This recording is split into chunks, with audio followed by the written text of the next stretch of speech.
Okay, have you ever experienced waiting 20 minutes for Uber, and when you see the app, it shows you incorrect location, you are in a hurry, getting frustrated? It mostly happens when you are in downtown in the middle of high-rise buildings.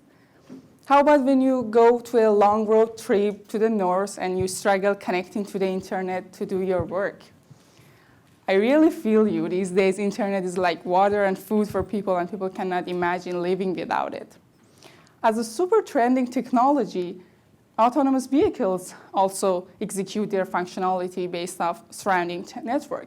So what about people who wants to use those autonomous vehicles in the challenging environment with those connectivity issues?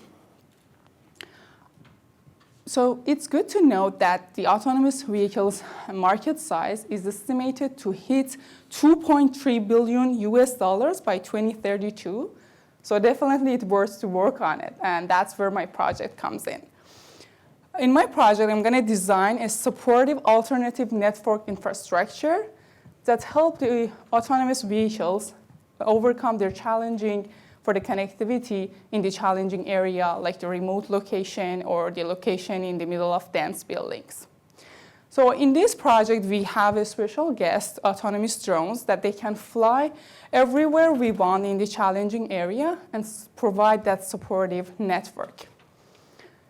And this is going to reduce the cost significantly because we don't have to pay a large amount of money to install a very large traditional network antenna in the remote location that the demand of internet is very low. And the advantage of our model is that we are using a kind of network protocol, which name is LoRa.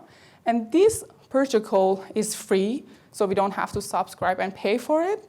And it can work perfectly fine alongside with the existing network infrastructure. So it's going to boost their power and their distance coverage.